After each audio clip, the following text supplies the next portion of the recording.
안녕하세요. 동일교회 초등부 어린이 여러분. 저희가 지난 시간에는 요셉의 꿈의 이야기를 통해 가지고 예수님께서 우리보다는 조금은 다르게 이 땅에 태어나셨다는 것을 배웠어요. 그래서 이 예수님께서 참 하나님이시고 참 인간이시라는 것을 배웠죠. 오늘은 그의 어머니, 예수님의 어머니 마리아의 꿈을 통해 가지고 예수님께서 이 땅에 오시는 이 모든 일들, 그 모든 일들이 하나님의 계획 아래서 이루어진 일이고 하나님께서 그 모든 일을 실행시키시고 성취하신다는 것을 배워보도록 해요. 오늘 말씀은 누가복음 1장 35절 말씀이에요. 천사가 대답하여 성령이 내게 임하시고 지극히 높으신 이의 능력이 너를 덮으리니 이러므로 나실 바 거룩한 이는 하나님의 아들이라 일컬어지리라. 이 말씀은요, 천사 가브리엘이 마리아의 꿈속에서 전달한 내용이에요. 성령이 마리아에게 임하시게 되면은 지극히 높으시니, 즉 하나님의 능력이 마리아를 덮칠 거래요. 그래서 이 이후에 태어나는 그 거룩한 이 예수님은 하나님의 아들이라 일컬어지리라 라고 이야기하고 있죠. 바로 하나님께서 그 일을 행하신다라는 것을 알려주셨어요. 자, 그러면은 오늘 마리아에게 무슨 일이 일어났는지 우리 마리아의 이야기를 들어볼까요? 지금 내가 이렇게 배가 많이 불렀는데 나는 조금은 다르게 아이를 가지게 되었다. 그 이야기를 들려줄게. 그럼 여러분 마리아의 꿈의 이야기를 들어볼까요? 지금 마리아의 꿈에 등장하는 천사의 이름은 바로 가브리엘이에요. 가브리엘이 등장하자 마리아에게 이렇게 얘기해요. 은혜를 입은 자여 평안할지어다. 주께서 너와 함께 하시도다. 야, 전혀 이해할 수 없는 이야기예요. 마리아는 전후맥락 아무 이야기도 없이 은혜를 입은 자여 평안할지어다. 주께서 너와 함께 하신다 라고 하게 되는 이 말을 듣는데 너무 좋으면서도 마음 한편으로는 약간의 무서움도 들렸어요. 그리고 두려움도 있었어요. 그 마음을 이 가브리엘이 알았던 거예요. 무서워하지 말아요. 마리아요. 당신이 하나님께 은혜를 입었어요. 야, 내가 하나님의 은혜를 입었대요. 마리아는 너무너무 좋았죠. 그리고 그 마리아에게 가브리엘이 더 이야기를 들려주었어요. 보라, 잉태하여 아들을 낳으리니 이름을 예수라 하라. 이 이야기 우리 지난주에도 들었던 이야기예요. 맞아요. 아버지 요셉의 꿈에 나타났던 주의 사자가 요셉에게 해줬던 이야기도 동일했죠. 보라, 내가 잉태할 아들을 낳을 건데 그 이름을 예수라 하라고 했어요. 그때 이 요셉에게 주의 사자가 이 예수님의 이름의 뜻을 알려주었는데 여러분 기억나나요? 예, 맞아요. 이 예수라는 이름의 뜻은요, 바로 자기 백성을 그들의 죄에서 구원할 자, 그러니까 죄에서 구원할 자, 그게 이름의 뜻이, 예수라는 이름의 뜻이라는 거 지난 시간에 배웠던 거 기억나시죠? 근데 오늘 마리아에게는 이것 말고도 또 다른 이야기, 하나님의 계시의 말씀을 알려주세요. 그가 큰 자가 될 거다.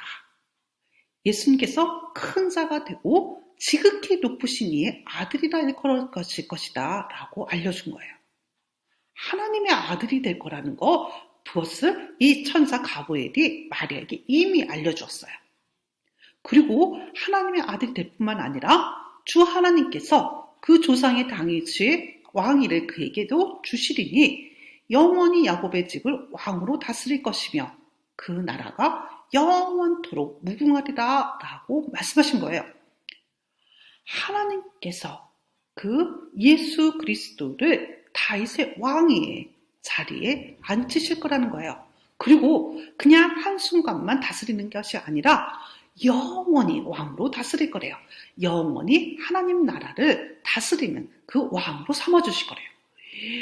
야, 이 놀라운 일이 지금 마리아에게 일어난다는 거예요. 그런데 도저히 이해가 되지 않아요. 어떻게 이런 일이 가능할까? 마리아는 너무 궁금했어요. 도저히 이해가 되지 않았어요. 그래서 물어봤죠. 제가 도저히 이해할 수가 없습니다. 어떻게 제가 이러한 남자를 알지 못하는데 이러한 일이 일어날 수 있습니까? 어떻게 그것이 가능하죠? 그러자 이 가브리엘이 다시 이야기에 들려줘요. 성령이 임하시고 지극히 높으신 이의 능력이 너를 덮으리니 이러므로 나실 밤 거룩한 이는 하나님의 아들이라 일컬어지리라. 바로 오늘 본문의 말씀을 들려주죠. 모든 것을 실행하시는 것, 그것은 성령이 임했을 때 그때 하나님의 능력이 같이 임한다는 거예요. 그래서 이 모든 일을 실행하시는 분이 하나님이시라는 것, 그것을 알려주고 계시죠. 맞아요. 오늘 이 땅에 예수님께서 오셔요. 그 예수님께서 우리를 구원하시기 위해서 이 땅에 오시는데요. 그 예수님을 보내신 분은 바로 하나님께서 보내셨다라는 거예요. 그리고 하나님께서 우리를 구원하시기를 이미 작정하시고 계획하시고 그리고 그 계획에 따라서 이 아들 예수 그리스도를 이 땅에 보내신 거예요.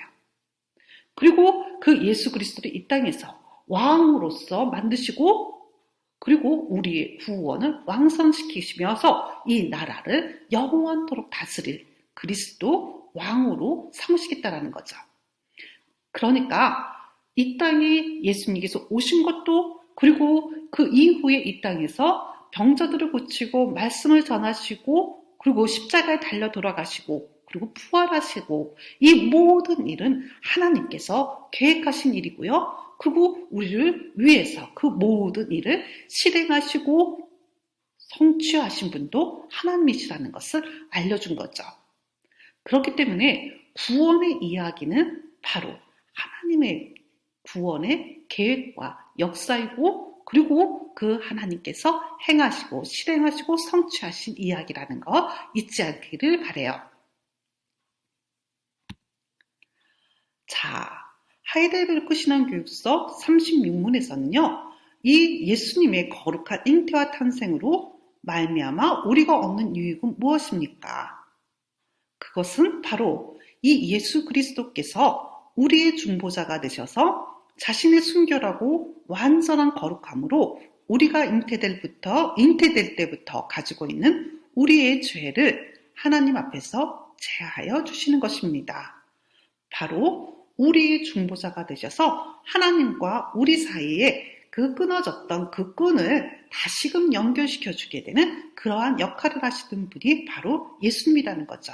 그 예수님은 바로 구체적으로 아담이 지었던 원죄뿐만 아니라 우리의 죄를 하나님 앞에서 제하여 주시는 그 일을 하신다는 거예요. 그 죄를 바로 예수 그리스도께서 짊어지신다라는 거죠. 지난 시간에 그랬죠? 우리는 그 죄를 스스로 없앨 수가 없다 그랬죠. 그 죄에 하나님하고 하나님 앞에서 지은 죄이거든요. 그래서 그 죄가 엄청나게 큰 죄이기 때문에 우리는 그 스스로 그 죄를 없앨 수 없다라는 거 지난 시간에 했던 거 기억나시죠? 그리고 다른 사람도 우리 죄를 대신해서 없앨 수 없다라고 배웠습니다. 그러면 이 죄, 중보자 예수 그리스도는 왜 우리와 같은 사람으로 오셔야만 했나요? 그것은 우리의 죄이기 때문이죠. 우리가 인간이 지은 그 죄를 감당하시고 죄로 인해서 우리가 당하고 있는 아픔과 고통, 고난을 알고 이해하고 그것을 같이 공감해 주시기 위해서 예수 그리스도께서는 이 땅에 사람으로 오셔야 됐다라는 거죠. 그리고 그뿐만 아니에요. 이 예수님께서는 참 하나님으로만 오셔야 했어요. 그 이유는 무엇일까요? 그것은 이 예수님께서 그 죄의 무게를 감당하셔야 됐기 때문이죠. 우리 인간으로서는요, 그 죄의 무게, 그 죄로 인한 형벌의 무게를 감당할 수 있는 능력이 되지 않기 때문이에요. 그 어마어마한 죄의 무게를 견디시기 위해서는 하나님만이 그것을 견디고 감당하실 수 있기 때문에 예수님께서는 하나님의 아들로서 이 땅에 오신 거예요. 여러분들, 하나님께서 이 땅에 우리의 죄를 구원하기 위해서 그의 아들 예수 그리스도를 이 땅에 보내주셨어요.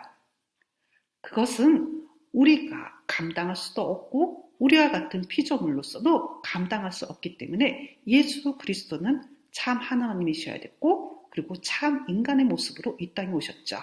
그 모든 구원의 계획은 하나님께서 영원전에 계획하셨던 거고 그 영원전의 계획을 예수 그리스도를 통해서 실행하시고 성취하셨다는 거 잊지 않기를 바라요.